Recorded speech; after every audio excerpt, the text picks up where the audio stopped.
صرفنا إليك نفرا من الجن يستمعون القرآن فلما حضروه قالوا أنصتوا فلما قضي ولوا إلى قومهم منذرين سبحان ربك رب العزة عما يصفون سلام على المرسلين والحمد لله رب العالمين اللهم صل على سيدنا محمد وعلى آل سيدنا محمد وبارك وسلم اللهم صل على سيدنا محمد وعلى آل سيدنا محمد وبارك وسلم اللهم صل على سيدنا محمد وعلى آل سيدنا محمد وبارك وسلم أما بعد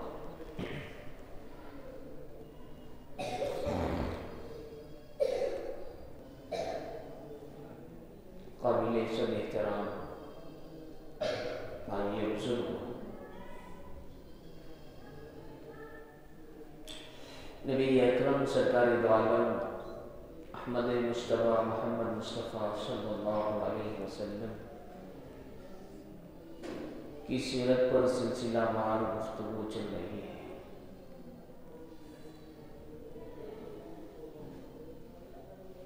بات یہاں تک پہنچی تھی کہ نبی اکرم سرکار دو عالم صلی اللہ علیہ وسلم طائف تبلیغ کے لیے تشریف لے گئے۔ مکہ میں جب ہر طرف اور ہر طرح سے آپ کو پریشان کیا جانے لگا، ابو طالب کا بھی انتقال ہو گیا، ادھر حضرت خدیجہ بھی وفات پا گئی، اور کھلم کھلا اور علی اعلان قریش اور مشرکین مکہ آپ کو تکلیف دینے لگے۔ حضور اکرم صلی اللہ علیہ وسلم اس ارادے سے طائف تشریف لے گئے کہ اگر وہاں کے لوگ ایمان قبول کر لیں تو بہت سہارا ہو جائے گا، لیکن طائف کے سرداروں نے آپ کی بات سننا تو درکنار، آپ کو ذلیل کر کے اور وہاں طائف کے اوباش نوجوانوں کو لگا کر کے پتھر اتنا مارا کہ جس کے ذریعے سے جناب نبی کریم صلی اللہ علیہ وسلم کی جوتیاں جو تھی وہ خون سے رنگین ہو گئی۔ جب آپ وہاں سے واپس ہو رہے تھے تو پھر حضرت جبرائیل حاضر ہوئے، پہاڑوں کا فرشتہ حاضر ہوا، یہ ساری باتیں ہو چکی۔ نبی اکرم سرکار دو عالم صلی اللہ علیہ وسلم جب آپ وہاں سے واپس ہوئے تو آپ بہت نروس تھے، غمگین اور رنجیدہ تھے، ٹینشن تھا کہ یہ کیا ہو گیا میرے ساتھ۔ آپ نے دعائے مستضعفین کے نام سے جو دعا ہے آپ نے وہ مانگی اللہ سے کہ اللہ اگر تو راضی ہے تو پھر مجھے دنیا والوں کی کوئی پرواہ نہیں۔ کہ اللہ رب العزت نے جب حضرت جبرائیل کو بھیجا اور ملک الجبال یعنی پہاڑوں کے فرشتے کو بھیجا تو اس طریقے سے جب جناب نبی کریم صلی اللہ علیہ وسلم نے دیکھا کہ غیبی مدد میرے ساتھ ہے، اللہ رب العزت کی نصرت و اعانت میرے ساتھ ہے، تو آپ کے دل کے اندر جو مایوسی کی جو نہیں، جو حزن و ملال کی جو کیفیت آ گئی تھی وہ ساری کی ساری ختم ہو گئی، اور اس بات پر کہ اللہ مجھ سے راضی ہے، اللہ پاک جو ہے میری حمایت میں، آپ کو بہت ڈھارس اور تسلی ہے۔ جب آپ وہاں سے واپس ہو رہے تھے تو ایک وادی ہے جس کا نام ہوتا ہے نخلا، جناب نبی کریم صلی اللہ علیہ وسلم نے چند روز وہاں پر قیام فرمایا، وادی نخلا۔ آپ نے وہاں پر جب قیام فرمایا تو نماز میں آپ قرآن کریم کی تلاوت کر رہے تھے، تو جنات کی ایک جماعت، جنوں کی ایک جماعت اس کا وہاں سے گزر ہوا، انہوں نے جناب نبی کریم صلی اللہ علیہ وسلم سے قرآن سنا اور پھر آ کر کے اپنی قوم کو بتایا۔ جس وقت یہ جنات کا وقت تو حاضر ہوا تھا، سرکار دو عالم صلی اللہ علیہ وسلم کو اس کا علم نہیں تھا۔ اللہ رب العزت نے قرآن کریم کے اندر اس کا تذکرہ فرمایا میں کہ وَإِذْ صَرَفْنَا إِلَيْكَ نَفَرًا مِنَ الْجِنِّ يَسْتَمِعُونَ الْقُرْآنَ۔ اب یاد کیجیے کہ جس وقت تو آپ واپس ہو رہے ہیں تو ہم نے آپ کی جانب چند جنوں کو بھیجا، چند جنوں کو بھیجا، جنوں کی ایک جماعت کو بھیجا، يَسْتَمِعُونَ الْقُرْآنَ، وہ قرآن کریم کو غور سے سن رہے تھے۔ فَلَمَّا حَضَرُوهُ قَالُوا أَنصِتُوا، جب وہ آپ کے پاس آئے، جب آپ قرآن کی تلاوت فرما رہے تھے، جب آپ کے پاس ہیں، انہوں نے کہا انصتوا، چپ رہو، خاموش رہو۔ فلما قضی ولوا الی قومهم منذرین، جب وہ اپنے قوم کی جانب گئے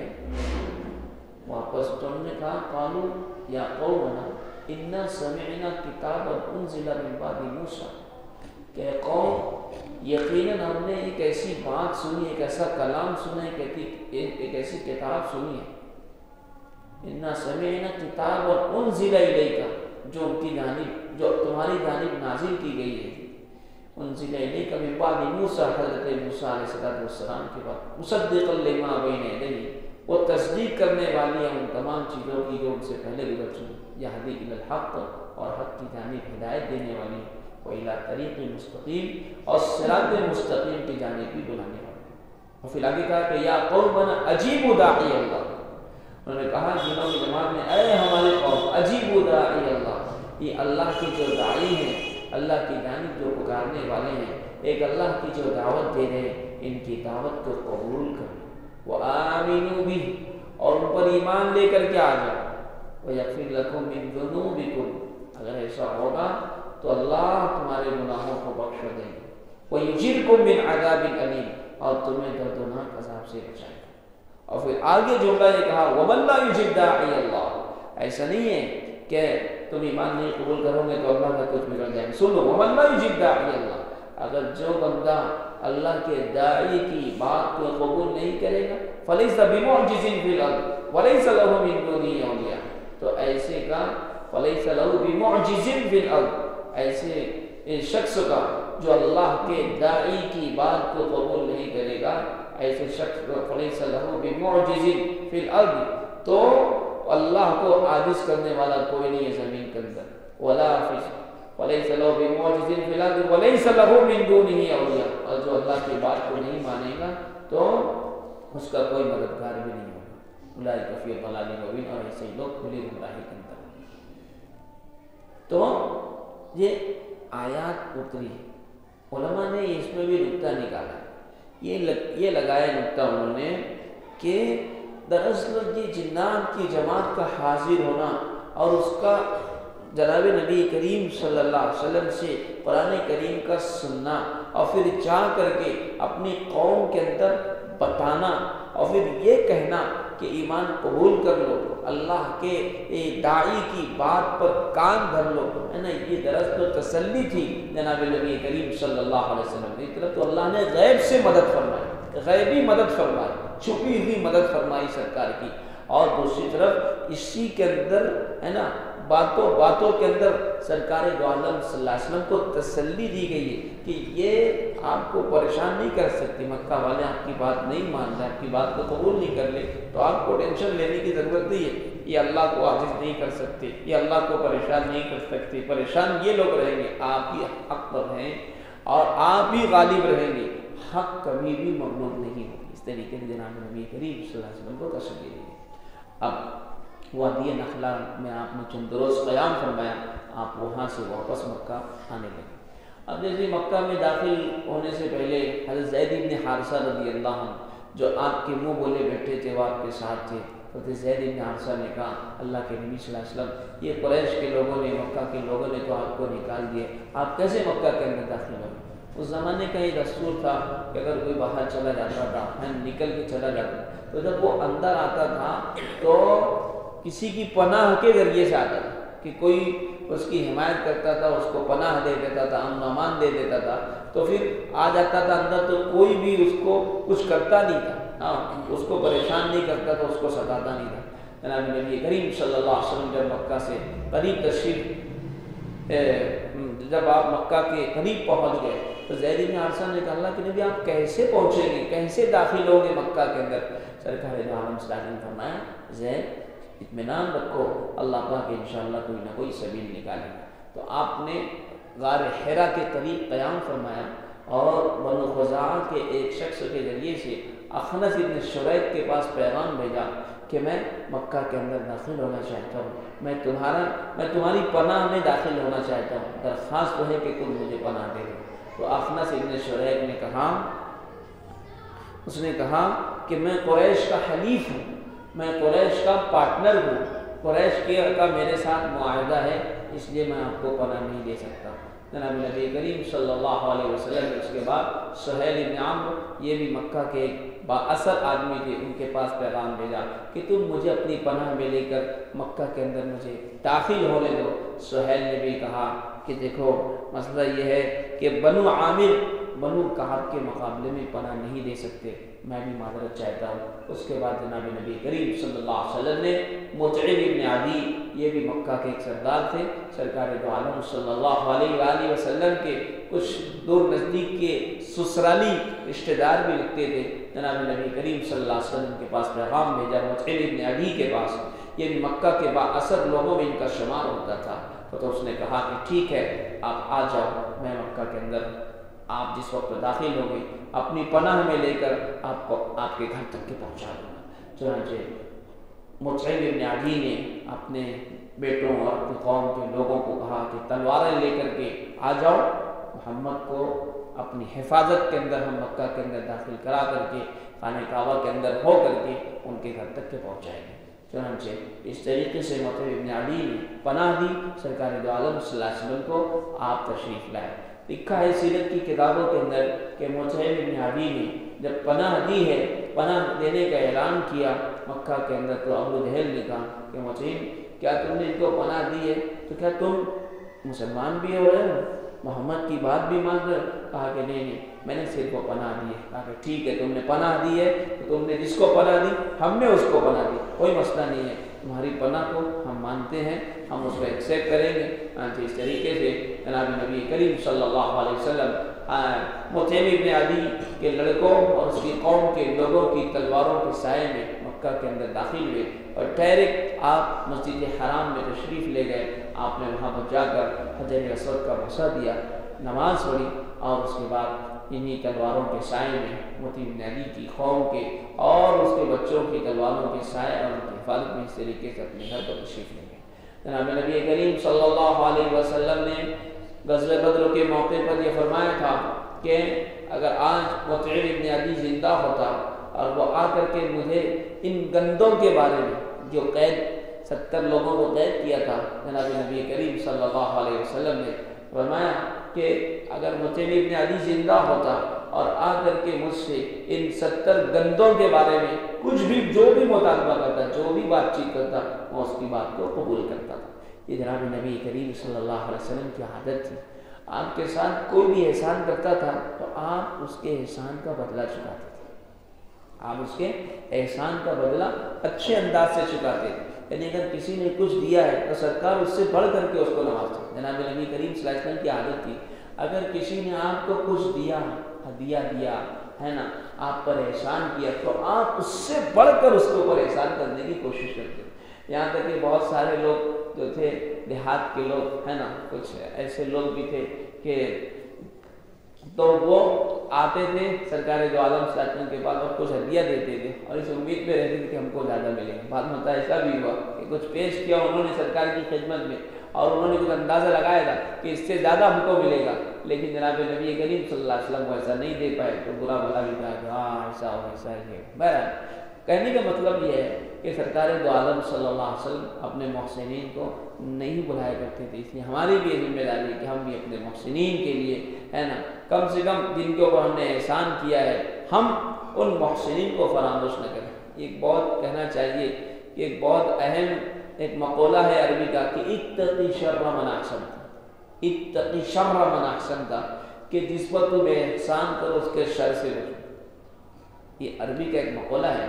کہ جس پر تم احسان کرو، جس کے ساتھ تم بھلائی کرو، اس کے شر سے بچو۔ یعنی ایسا بندہ اکثر ایسا ہوتا ہے کہ کہیں نہ کہیں وہ ٹانگ مارتا ہے، کہیں نہ کہیں وہ ٹانگ مارتا ہے، اس لیے تم نے اس کے اوپر احسان کیا نا تو بچنا۔ اب جس کے اوپر احسان ہوا ہے تو اس کی ذمہ داری ہے کہ وہ اپنے محسن کا ہر مرتبہ میں خیال رکھے۔ بہرحال جناب نبی کریم صلی اللہ علیہ وآلہ وسلم نے اس طریقے کی کہنا چاہیے سبیل اختیار کر کے مکہ المکرمہ کے اندر داخلہ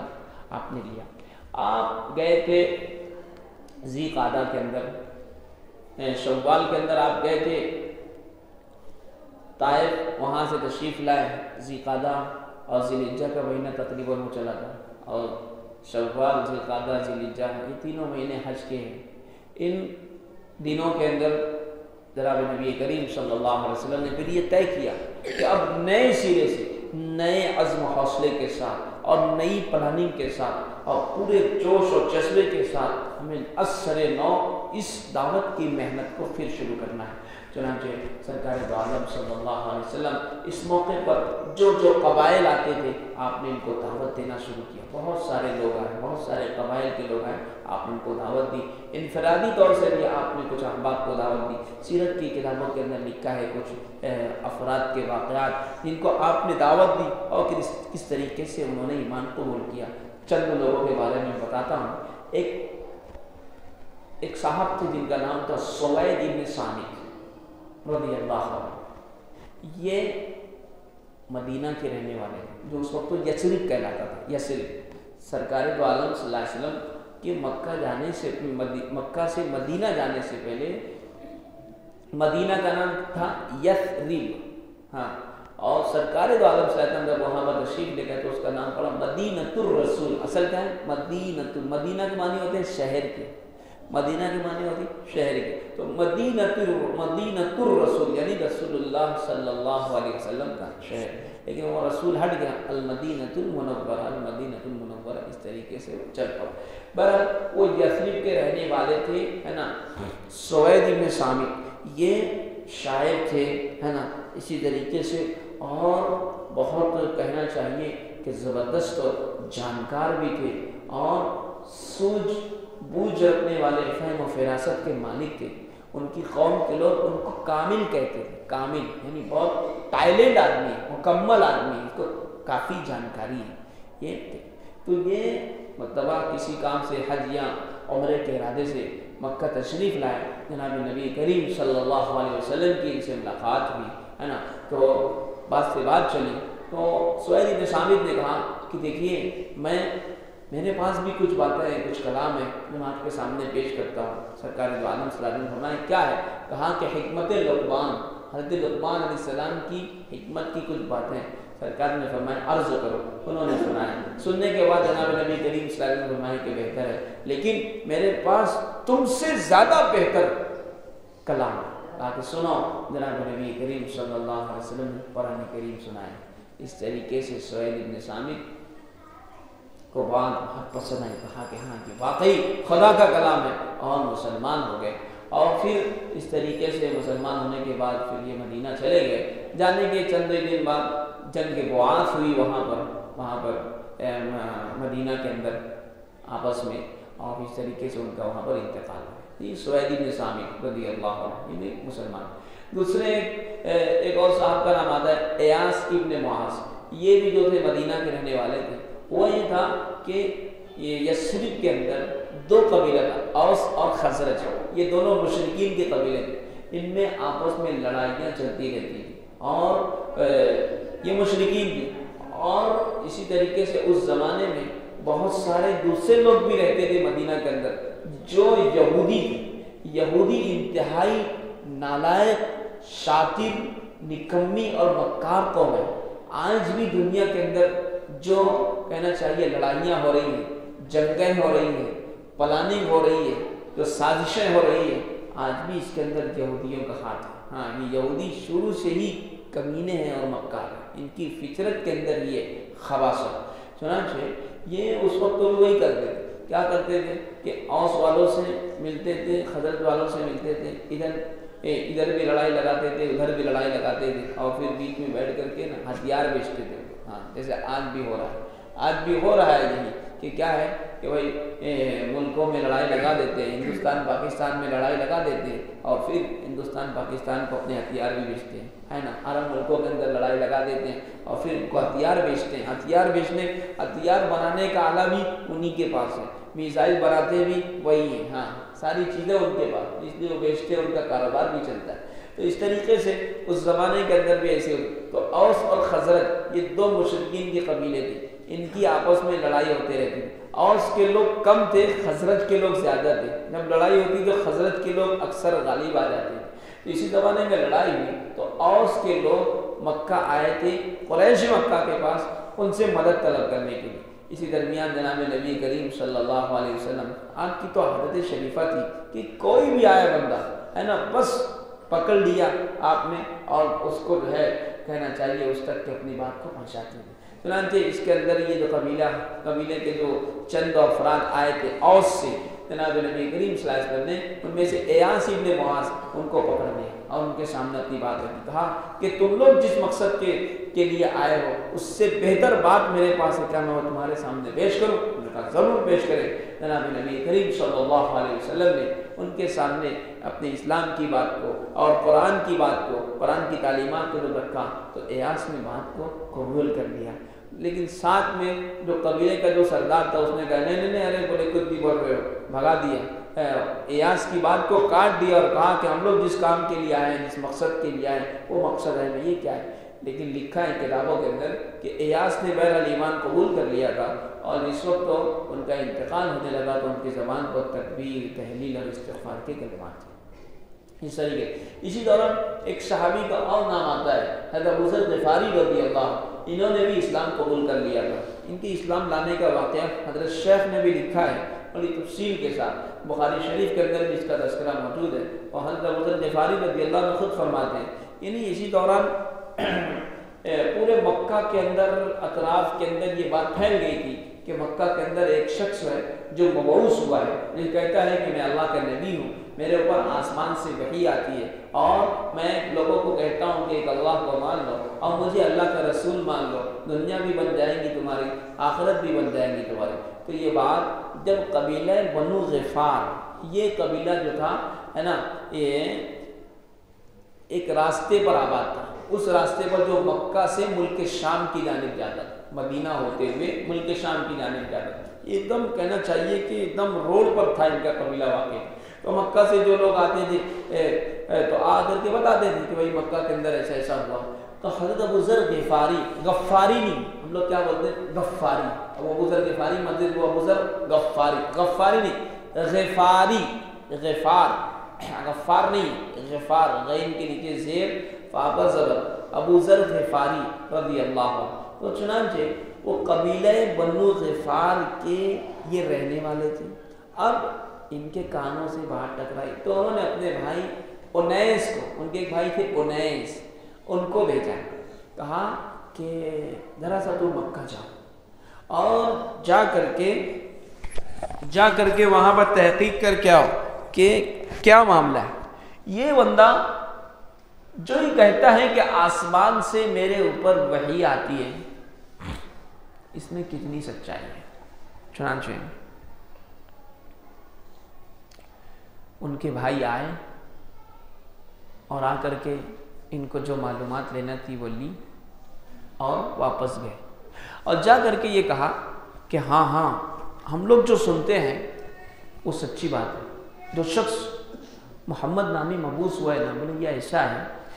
یہ واقعی امر بالمعروف یعنی اچھی باتوں کا حکم کرتا ہے اور نہی عن المنکر غلط باتوں سے روکتا ہے،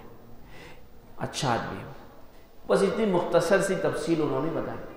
حضرت ابو ذر غفاری رضی اللہ عنہ فرماتے ہیں کہ میرے بھائی کی اس مجمل بات پر، اس مختصر سی بات پر مجھے تشفی نہیں ہوئی، میں نے خود سامان سفر باندھا اور چل پڑا مکہ کی جانب، اور مکہ آیا، آ کر کے مسجد حرام کے اندر آ کر کے میں بیٹھ گیا، لیکن ہمت نہیں ہوئی کہ میں کسی سے پوچھوں، کیونکہ اس وقت تو ایسا تھا کہ اگر محمد صلی اللہ علیہ وسلم سے کوئی ملتا بھی تھا تو اس کو بھی پریشان کر دیتے، اس لیے انہوں نے پوچھنا مصلحت کے خلاف سمجھا، آ کر کے خانہ کعبہ کے اندر آ کر کے بیٹھ گئے۔ شام ہوئی، حضرت علی رضی اللہ عنہ، حضرت ابو ذر غفاری فرماتے ہیں کہ میں آ کر کے روکا رہا اور زمزم کا پانی پیتا رہا، زمزم کا پانی پی پی کر کے اپنی پیاس کو بجھاتا رہا۔ شام ہوئی تو حضرت علی رضی اللہ عنہ یہ آئے اور آ کر کے دیکھا کہ ایسا لگتا ہے پردیسی ہے۔ اب ہوٹل تو پہلے تھی نہیں، پہلے ایسا ہی رہتا تھا کہ کسی علاقے کے اندر کسی بستی کے اندر گئے تو بستی والے خود ضیافت کرتے تھے، بستی والے خود ضیافت کرتے تھے۔ حضرت موسیٰ اور حضرت خضر کے واقعے کے اندر ہی تذکرہ ہے نا کہ ایک بستی کے اندر گئے، ان سے کہا کہ ہم کو حتیٰ اذا اتیا اہل قریۃ استطعم اہلھا، بستی کے اندر گئے، ان سے کھانا طلب کی، فابوا ان یضیفوہما، تو ان لوگوں نے انکار کر دیا کہ وہ ان کی میزبانی کریں گے۔ ہاں ایسے ہی رہتا تھا۔ حضرت ابو ذر غفاری رضی اللہ عنہ بھی آ کر کے بیٹھے تھے۔ اب شام کے وقت حضرت علی آئے، دیکھا کہ ایسا لگتا ہے مسافر ہے، کسی کام سے آیا تھا، کام نہیں ہو پایا، کہا چلو، لے کر کے گئے، کھانا نہ کھلایا، واپس آ گئے پھر ابو ذر غفاری۔ اور پھر دوسرے دن پھر اس طریقے سے صبح سے لے کر شام تک کے بیٹھے رہے۔ حضرت علی نے پھر دیکھا کہ یار یہ شام کے وقت کے بیٹھے ہوئے، کہا کہ چلو کھانا وغیرہ کھا لیتے ہیں، لے کر کے گئے، ضیافت کروائی، ہے نا۔ دوسرا دن بھی ہو گیا، تیسرے دن آ کر کے دیکھا ہے نا کہ پھر بیٹھے ہیں، پھر کہا کہ چلیے کھانے کے لیے، پھر لے کر کے گئے اپنے گھر پر، ہے نا۔ اور کھانے کے دوران بات میں پوچھا کہ لگتا ہے تم پردیسی ہو اور جس کام سے آئے ہو وہ کام نہیں ہونے پایا۔ تو حضرت ابو ذر غفاری رضی اللہ عنہ فرماتے ہیں کہ اول تو میں نے ان کو بہت قسم دی، حضرت علی کو قسم دی، اور میں نے کہا کہ دیکھو ہاں واقعی میں بہت اہم کام سے آیا ہوں، لیکن میں تمہیں قسم دیتا ہوں کہ میں تم سے جو پوچھوں گا سچ بولوں، جھوٹ مت بولنا۔ تو حضرت علی رضی اللہ عنہ فرمایا نہیں تم پوچھو مجھ سے، جو بھی تم مجھ سے پوچھو گے میں برابر اس کا جواب دوں گا۔ چنانچہ حضرت ابو ذر غفاری رضی اللہ عنہ نے سوال کیا کہ مجھے معلوم ہے کہ ایسا ایک شخص ہے جو نبوت کا دعویٰ کرتا ہے اور وہ کہتا ہے کہ آسمان سے میرے اوپر وحی آتی ہے۔ حضرت علی نے فرمایا، حضرت علی تو مسلمان ہو چکے تھے، حضرت علی نے فرمایا کہ ہاں جو تم نے سنا ہے یہ واقعی سنا ہے اور حقیقت سنا ہے۔ دیکھو میں صبح کو جب نکلوں گا تو انہی کی طرف جاؤں گا، تو تم بھی میرے ساتھ چلنا، میرے پیچھے چلنا، ہے نا۔ اگر مجھے ایسا لگے کہ کوئی ہم کو دیکھ رہا ہے یا مجھے کسی سے ڈر ہوا کہ کہیں ہم کو یہ نقصان پہنچا لے گا تو میں کیا کروں گا، میں آگے بڑھ جاؤں گا یا تو پھر اپنا جوتا سیدھا کرنے لگوں گا یا پیشاب کرنے لگوں گا، تم آگے بڑھ جانا تاکہ اس کو یہ نہ لگے کہ ہم لوگ ساتھ میں۔ چنانچہ حضرت علی رضی اللہ عنہ صبح کے وقت نکلے اور سرکار دو عالم صلی اللہ علیہ وسلم کی خدمت میں حاضر ہوئے۔ پیچھے حضرت ابو ذر رضی اللہ عنہ بھی پہنچے اور جا کر کے ان کے سامنے جو ہے سرکار دو عالم صلی اللہ علیہ وسلم کے سامنے بیٹھ گئے۔ سرکار دو عالم صلی اللہ علیہ وسلم سے کچھ بات چیت ہوئی، آپ نے ان کے پاس ایمان قبول کیا۔ حضرت ابو ذر غفاری رضی اللہ عنہ نے ایمان کو قبول کر لیا، مسلمان ہو گئے اور وہیں پہ کلمہ پڑھا۔ تو اس کے بعد حضور اکرم صلی اللہ علیہ وسلم پوچھا کہ اللہ کے نبی اب ہمارا کیا کام ہے؟ فرمایا کہ جاؤ اپنے قبیلے کے اندر رہو، جب ہمارا غلبہ ہو جائے تو آ جانا۔ تو ابو ذر غفاری نے کہا اللہ کے نبی صلی اللہ علیہ وسلم کیا یہ کلمہ حق نہیں ہے؟ کیا یہ کلمہ سچا نہیں ہے؟ کہا کہ سچا ہے۔ کہا کہ تو پھر میں تو ان بے ایمانوں کے بیچ میں جا کر کے پڑھوں گا۔ چنانچہ نکلے ہیں سرکار کے کاشانہ نبوت سے اور جا کر مسجد حرام کے اندر کہا، قریش کے لوگوں سے کہا اے لوگوں سنو میں کلمہ پڑھتا ہوں، اشہد ان لا الہ الا اللہ واشہد ان محمد رسول اللہ۔ جب اس طریقے سے کلمہ پڑھا تو قریش کے لوگ تو ٹوٹ پڑے، بہت مارا، ارے اتنا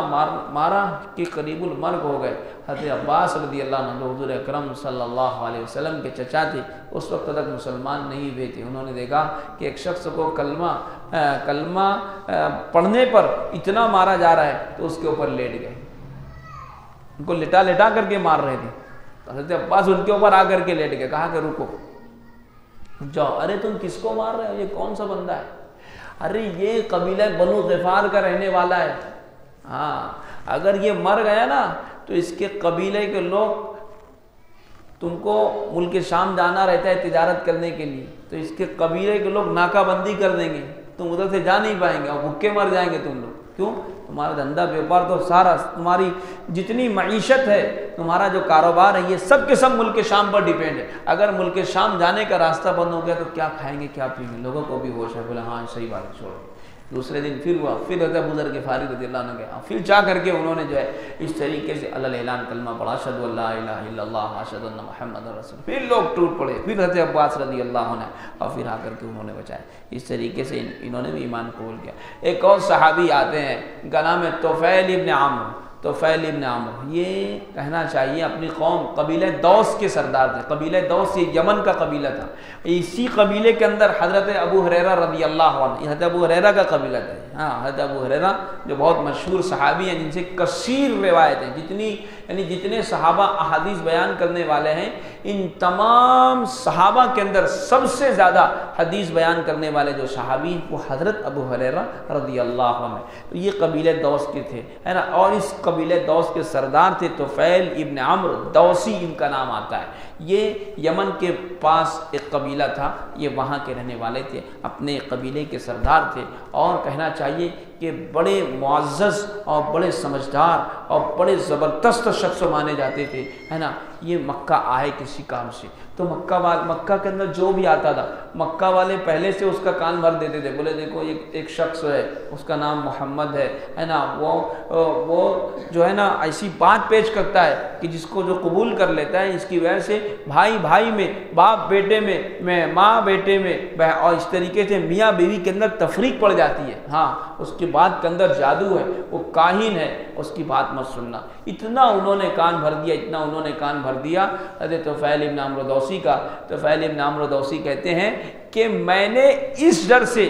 کہ اس کی بات میرے کان کے اندر نہ پڑے، میں مسجد حرام کے اندر آیا تو اپنے کانوں کے اندر روئی ٹھونس کر کے آیا کہ کسی بھی طرح سے محمد صلی اللہ علیہ وسلم کی بات اور ان کا کلام میرے کانوں تک کے نہ پہنچے۔ لیکن اللہ پاک کا نظام ہوتا ہے، اللہ جیسے چاہتے ہیں، ہے نا، اللہ پاک پہنچا کر کے رہتے ہیں، ہے نا۔ ایک طرف سب لوگ، ایک طرف ساری دنیا، ایک طرف اللہ، وَمَكَرُوا وَمَكَرَ اللَّهُ، ایک طرف سب کی تدبیر، ایک طرف اللہ کی تدبیر۔ اللہ پاک چاہیں گے تو مچھر کے ذریعے سے اللہ جو ہے سامنے والے کا کام تمام کر سکتے ہیں، مکڑی کے جالوں کے ذریعے سے اللہ اپنے بندوں کی حفاظت کر سکتے ہیں۔ بہرحال طفیل ابن عمرو کان میں روئی ڈال کر کے مسجد حرام کے اندر پہنچے، لیکن اللہ کو یہ بات پہنچانا تھی، محمد رسول اللہ کی کا کلام ان کے کانوں سے ٹکرانا تھا۔ حضور نبی کریم صلی اللہ علیہ وسلم، ہے نا، قرآن کریم کی تلاوت کر رہے تھے۔ طفیل ابن عمرو کے کانوں سے، اب آدمی کتنا بھی کان میں ٹھوس لے، روئی ٹھوسے کہ روا ٹھوس دے، ہے نا، آواز تو بہرحال کچھ نہ کچھ تو جائیں گی، ہے نا۔ بہرحال کانوں کے اندر گئی، اللہ کو پہنچانا تھا، کانوں کے اندر گئی تو نکال کر کے روئی کو پھینکا اور اپنے آپ کو مخاطب کیا حضرت طفیل نے کہ طفیل تو بہت سمجھدار ہے، مائنڈ ہے، عقل مند ہے، زیرک ہے، دانا ہے، ہوشیار ہے، کسی کی بات پر کیسے کان دھر لیتا ہے نا۔ اگر اچھی بات ہوں گی تو اچھی بات ہے، اور غلط بات ہوں گی تو اپنے کو تو اعتماد ہے، کانفیڈنس ہو اپنے اوپر، کیا کو اس کی بات کو قبول کریں گے۔ چنانچہ حضرت طفیل نے اس طریقے سے اپنے آپ کو سمجھایا اور روئی نکال کر کے پھینکا ہے۔ سرکار دو عالم صلی اللہ علیہ وسلم کا کلام ان کے کانوں تک پہنچا ہے، زبردست انداز سے تلاوت کر رہے تھے۔ سرکار نے نماز ختم کی، اپنے گھر تشریف لے گئے، یہ بھی گھر ان کے پیچھے چلے، آپ گھر کے اندر داخل ہوئے، یہ بھی پیچھے سے داخل ہو گئے، اور جا کر کے وہاں پر بات چیت ہوئی تو اللہ کے نبی صلی اللہ علیہ وسلم ان کے سامنے ایمان کی بات کو پیش کی، انہوں نے بھی کلمہ پڑھ لیا، اشہد ان لا الہ الا اللہ اشہد ان محمد رسول اللہ۔ انہوں نے کہا پھر اللہ کے نبی دیکھیے میں اپنی قوم کا سردار ہوں، میں چاہتا ہوں کہ میری قوم میری بات کو مانے، تو آپ اللہ سے دعا کریں کہ اللہ پاک میرے لیے کوئی نہ کوئی نشانی